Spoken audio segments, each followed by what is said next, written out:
Hi guys, good morning. Shri Radha Krishna माध्यमिक विद्यालय की ऑनलाइन क्लासेज में आप सभी का स्वागत है। और आज हम हिंदी के एक नए टॉपिक के बारे में अध्ययन करेंगे, जिसका नाम होगा समास।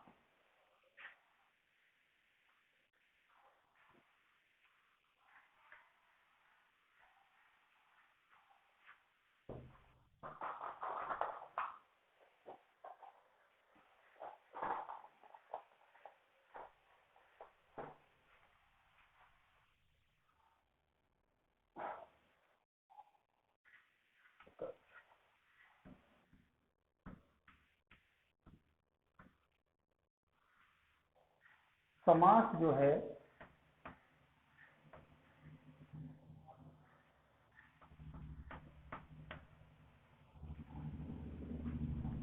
समास को हम आज समझेंगे अच्छे से। समास को काफी टफ टॉपिक समझा जाता है अध्ययन के दृष्टिकोण से, लेकिन हम यहाँ बहुत अच्छे से इसको समझेंगे। यदि इसको अच्छे से समझा जाए तो ये बहुत सरल टॉपिक हो जाता है। तो सबसे पहले अपन समास के बारे में समझते हैं। समास होता क्या है, समास शब्द का निर्माण कैसे हुआ, इसका अर्थ क्या होता है, इसकी प्रवृत्ति क्या होती है। तो सबसे पहले अपन देखते हैं समास जो शब्द है, इसी से परिभाषा निकल करके सामने आ जाएगी। तो समास जो शब्द है ये सम प्लस आस धातु से मिलकर के बना है। सम यानी कि समान, आस धातु जो होती है बैठना, या आस धातु का मतलब वैसे बैठना होता है, लेकिन यहाँ पर देखेंगे कि समान प्रवृत्ति के शब्दों को एक साथ मिलाना ही क्या कहलाता है, समास कहलाता है। जो शब्द एक साथ मिलाए जा रहे हैं उनकी प्रवृत्ति समान होनी चाहिए। यदि उनकी प्रवृत्ति समान होगी तभी समास कहलाएगा। एक बात। दूसरी बात हम देखते हैं कि जब हम संधियों का अध्ययन करते हैं, संधि का जब हम अध्ययन करते हैं तो संधि क्या कहती है, संधि कहती है कि दो या दो से अधिक वर्णों के मेल से उत्पन्न विकार को हम संधि कहते हैं। और समास क्या कहता है, यहाँ तो वर्णों का मेल होता है, यहाँ किसका मेल होता है, वर्णों का। किसमें, संधि में। जबकि समास में क्या किसका मेल होता है, शब्दों अथवा पदों का मेल। शब्द और पद एक ही बात है, शब्दों की अथवा पदों का मेल होता है। तो संधि और समास की परिभाषा में बस थोड़ा सा यही अंतर है कि जहां हम संधि का अध्ययन करते हैं तो हम वर्णों के मेल के बारे में बात करते हैं, और जब हम समास का अध्ययन करते हैं तो हम शब्दों के मेल के बारे में अध्ययन करते हैं।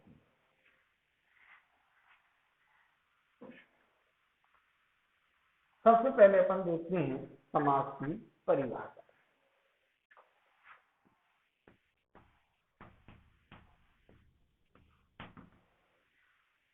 बहुत सरल शब्दों में मैं आपको समास की परिभाषा को लिखा रहा हूं, लिखाने के बाद उसको अच्छे से अपन समझेंगे। दो या दो से अधिक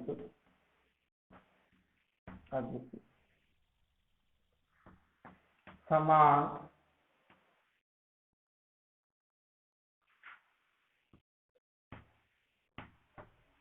प्रवृत्ति के शब्दों के मेल को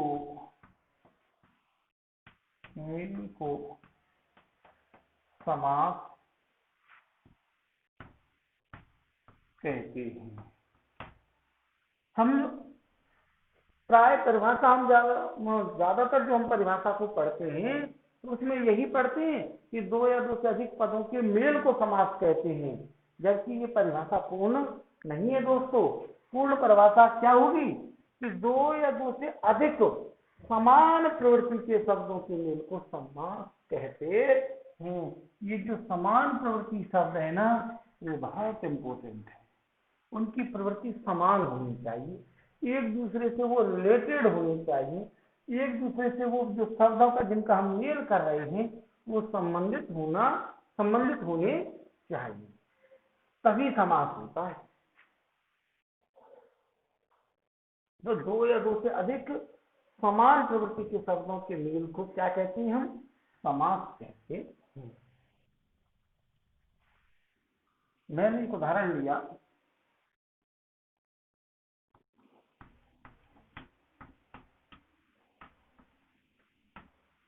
रसोई घर। रसोई घर एक उदाहरण दिया, ये क्या है? एक बात, रसोई घर। तो ये जो रसोई घर है ये एक सामासिक पद है, इसका समास विग्रह होता है रसोई के लिए घर। रसोई के लिए घर, तो रसोई और घर का संबंध होता है, क्योंकि रसोई कहाँ होती है? घर में होती है। तो रसोई के लिए घर, तो इस प्रकार जो है समान प्रवृत्ति के जो शब्द होते हैं, रसोई और घर जो समान प्रवृत्ति के शब्द हैं, इन दोनों शब्दों के मेल से क्या पद बना? रसोई घर पद बना। और रसोई घर जो बना है इसे अपन क्या कहेंगे? इसे कहेंगे अपन सामासिक पद। क्या कहेंगे दोस्तों? सामासिक पद कहेंगे।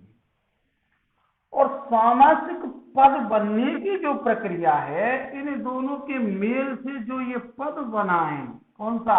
रसोई घर, इस प्रक्रिया को अपन कहते हैं क्या? समास। क्या कहते हैं? समास कहते हैं। इस प्रक्रिया को अपन क्या कहते हैं? समास कहते हैं। ठीक है। तो समान प्रवृत्ति के जब दो या दो से अधिक शब्द मिलकर के एक नया जो पद बनाते हैं उसे हम कहते हैं सामासिक पद। और सामासिक पद बनाने की जो प्रक्रिया है उसे हम क्या कहते हैं? समास। क्या कहते हैं? समास। जैसा कि हमें शब्द से ही प्रतीत होता, सम, समान, आस यानी कि बैठना। समान प्रवृत्ति के दो या दो से अधिक शब्द मिलकर के एक साथ जब बैठ जाते हैं तो यही प्रक्रिया समास कहलाती है। यही प्रक्रिया क्या कहलाती है? समास कहलाती है।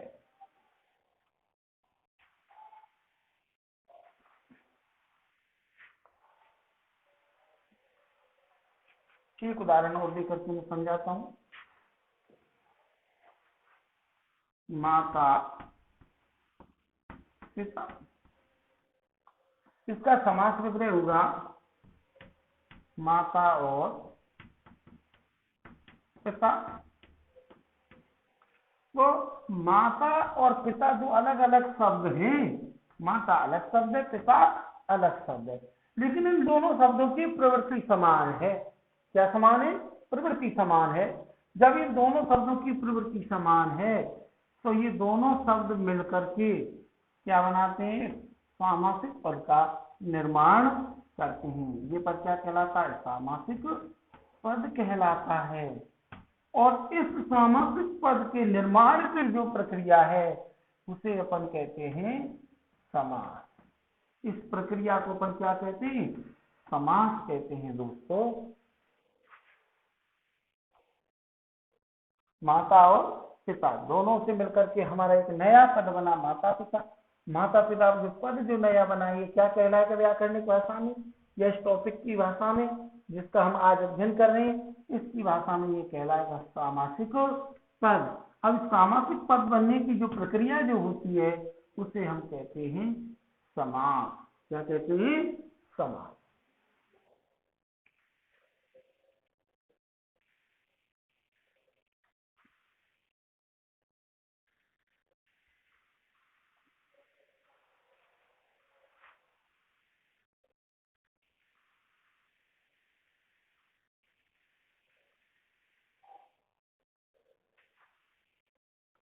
अब देखते हैं समास विग्रह।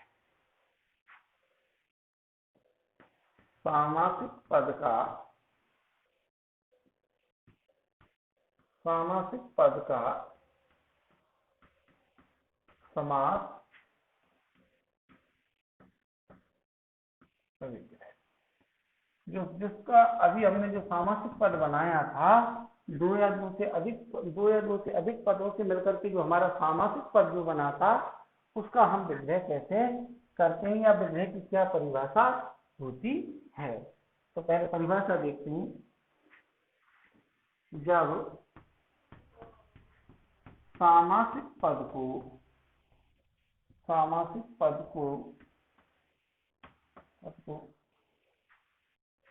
दो या दो से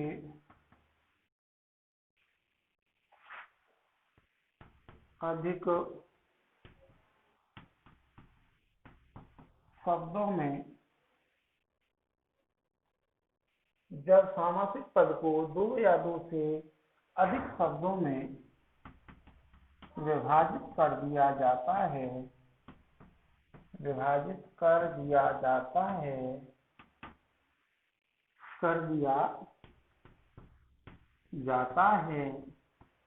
तो यह सामासिक पद का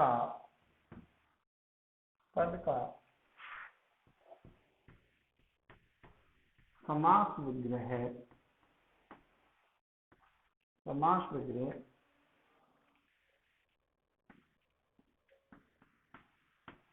कहलाता है।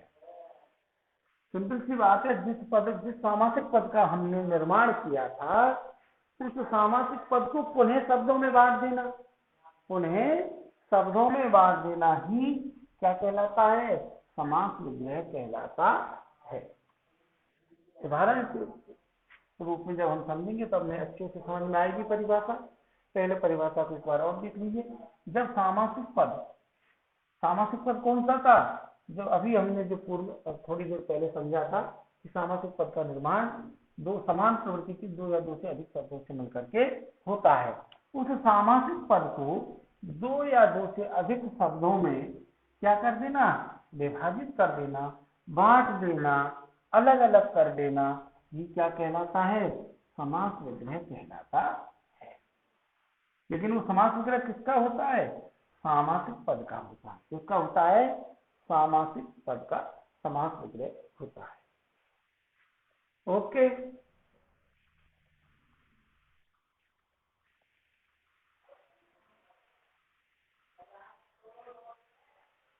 अब चर्चा करते हैं समास के भेदों के बारे में।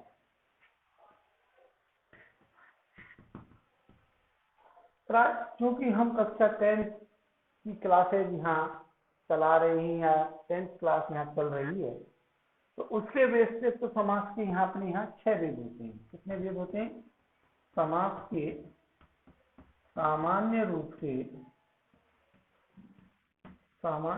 से कितने भेद होते हैं, 6 भेद होते हैं।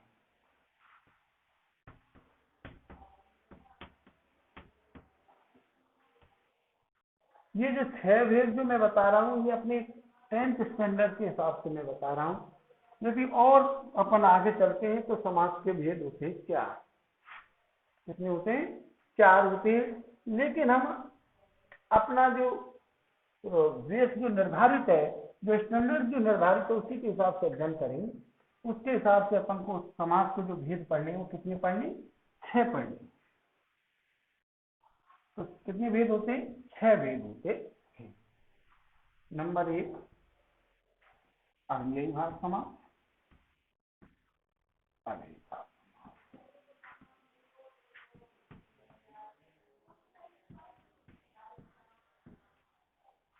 नंबर 2 द्वंद्व समास। नंबर 3 तत्पुरुष समास। नंबर 4 कर्मधारय समास।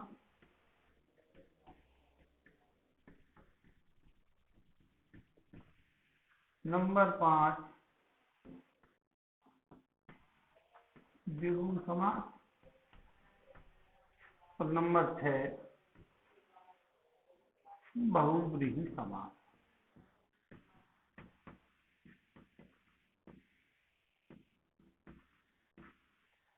बहुव्रीहि समास बताऊंगा मैं दोनों में डिफरेंस करके, 4 कैसे होते हैं और 6 कैसे होते हैं।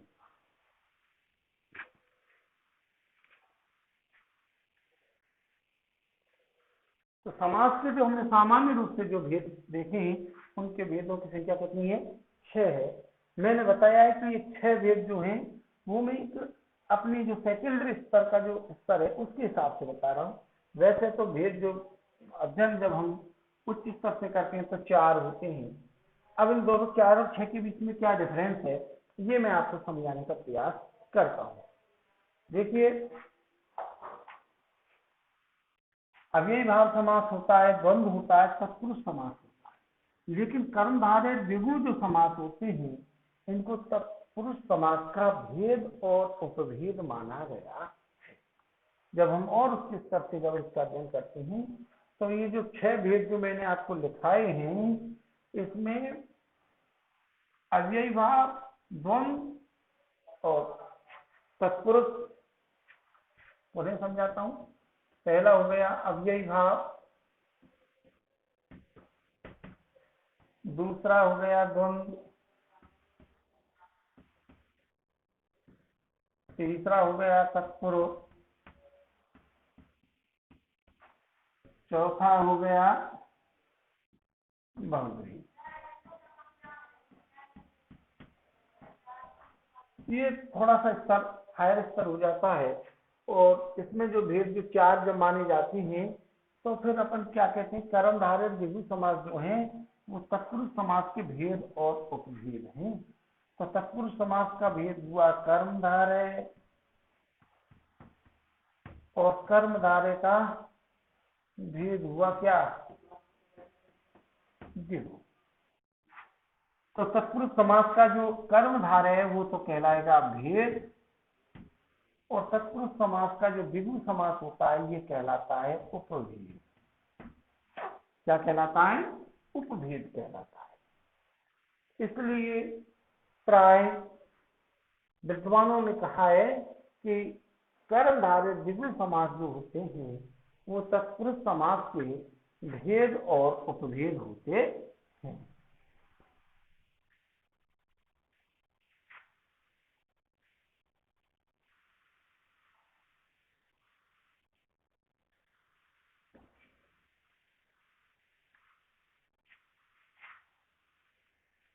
अब देखें पहला समास, जिसका नाम है अव्ययी भाव समास। अव्ययी भाव समास, अव्ययी भाव समास क्या होता है? जैसा कि नाम से ही पता चल रहा है, अव्ययी भाव समास में प्रथम पद अव्यय होता है और दूसरा पद संज्ञा शब्द होता है। प्रथम पद क्या होता है? अव्यय होता है। अब अव्यय किसे कहते हैं?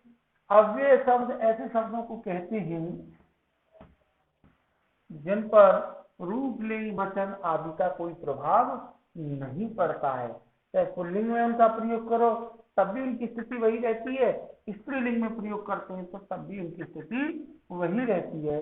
तो ऐसे शब्दों को अपन अव्यय शब्द कहते हैं जिन पर रूप, लिंग, वचन आदि का कोई प्रभाव नहीं पड़ता है। तो अव्ययी भाव समास की जो पहली पहचान जो है वो यही है कि इसका प्रथम पद अव्यय होता है और द्वितीय पद संज्ञा शब्द होता है।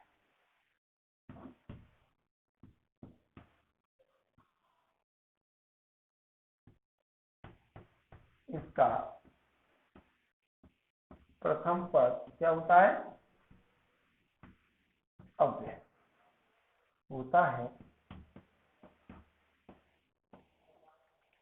तथा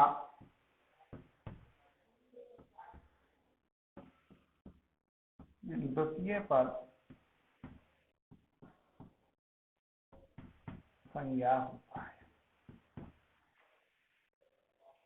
इसका प्रथम पद अव्यय तथा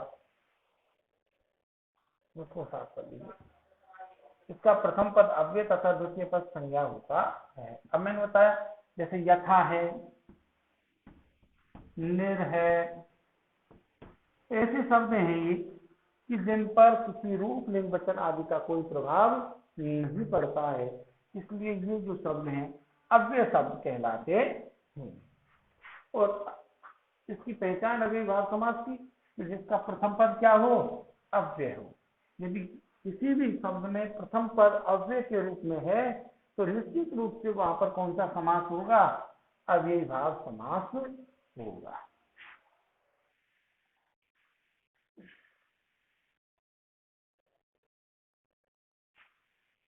दूसरी पहचान, यदि किसी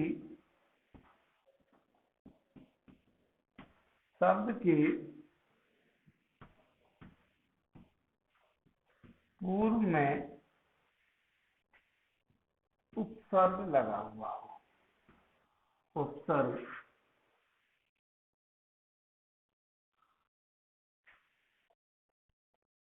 सॉरी इसको सामासिक पद कीजिए, यदि किसी सामासिक पद के पूर्व में उपसर्ग लगा हुआ हो, उपसर्ग लगा हुआ हो, तो वहां अव्ययीभाव समास होता है। क्या होता है, अव्ययीभाव समास होता है। तो प्रथम नियम हमने पढ़ा कि जिस सामासिक पद में क्या हो, प्रथम पद क्या हो, अव्यय हो, तो अव्ययीभाव समास होगा।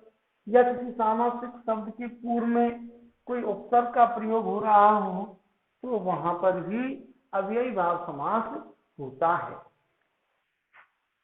प्राय सभी उपसर्ग अव्यय पद होते हैं, लेकिन सभी अव्यय उपसर्ग नहीं होते हैं, इसलिए मैंने दोनों नियमों को अलग से लिखा है। एक नियम और भी होता है जो प्राय पुस्तकों में लिखा हुआ नहीं मिलता है, मैं उसको और लिखा देता हूं। यदि किसी शब्द की आवृत्ति बार बार हो रही हो, बार बार हो रही हो, तो वहां भी क्या होता है, अव्ययीभाव समास होता है। ये तीन नियम हमको याद रखने हैं। यदि किसी शब्द के पूर्व में अव्यय लगा हुआ है तो भी क्या होगा, अव्ययीभाव समास होगा। यदि किसी शब्द के पूर्व में क्या लगा हुआ हो, कोई उपसर्ग लगा हुआ हो, क्या लगा हुआ हो, कोई उपसर्ग लगा हुआ हो, तब भी अव्ययीभाव समास होगा। और यदि किसी शब्द की आवृत्ति हो रही हो, क्या हो रही हो, किसी शब्द की आवृत्ति बार बार हो रही हो, भले ही इसमें स्वरों की समानता हो अथवा नहीं हो, इससे हमें कोई फर्क नहीं पड़ेगा हमारे नियम पर। जैसे मैं उदाहरण दूं, रातों रात, पल पल, घड़ी घड़ी, दिनों दिन, तो हमें स्वरों की समानता पर ध्यान नहीं देना है। या बेसिक रूप से आपको यही ध्यान रखना है कि मूल शब्द की आवृत्ति होनी चाहिए, स्वरों की मात्रा पर हमें ध्यान नहीं देना है। तो ऐसी स्थिति में भी अव्ययीभाव समास होता है। मैं नहीं समझता कि अब अव्ययीभाव समास में कुछ और रह गया है या समझने में हमें अब कोई समस्या आएगी। अब देखते हैं इसके उदाहरण।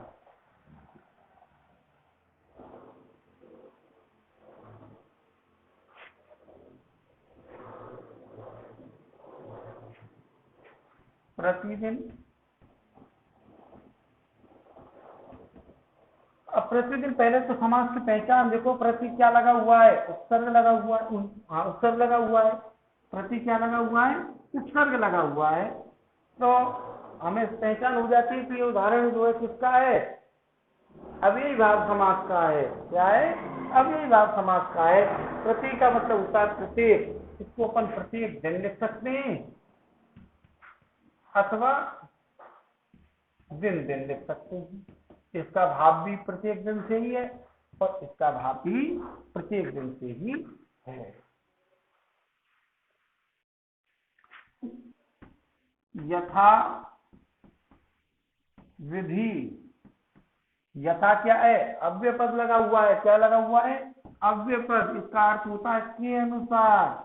क्या अर्थ होता है हिंदी में, के अनुसार, अर्थात किसके अनुसार, विधि के अनुसार, विधि के अनुसार। तो हम आसानी से पहचान कर लेते हैं किसमें भी कौन सा समास होगा, अव्ययी भाव समास होगा। कौन सा होगा, अव्ययी भाव होगा। और उदाहरण देखते हैं।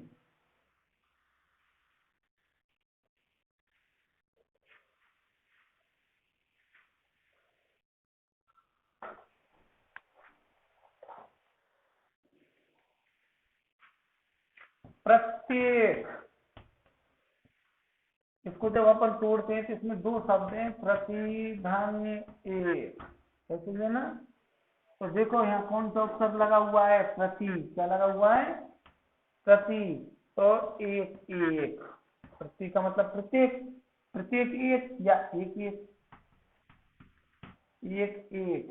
समास कौन सा होगा, अव्ययी भाव। रातों रात, अब देखो शब्द की आवृत्ति हो रही है नहीं हो रही है, अब रात शब्द की आवृत्ति हो रही है, तो अब हमें स्वर की मात्रा पर ध्यान है कि यहाँ तो रात में, यहाँ रात है, तो इसका रातों रात यानी कि रात भर। तो समास कौन सा होगा, अव्ययी भाव। पल पल, इसका मतलब हो गया प्रत्येक पल। क्या हो गया, प्रत्येक पल। तो यहाँ भी शब्द की आवृत्ति हो रही है, तो जहां प्रथम पद अव्यय हो या प्रथम पद उपसर्ग हो या फिर किसी शब्द की आवृत्ति बार बार हो रही हो, तो वहां पर होता है अव्ययी भाव समास। कौन सा होता है, अव्ययी भाव समास। ओके गाइस, अब नेक्स्ट समास के बारे में चर्चा अगली क्लास में करेंगे।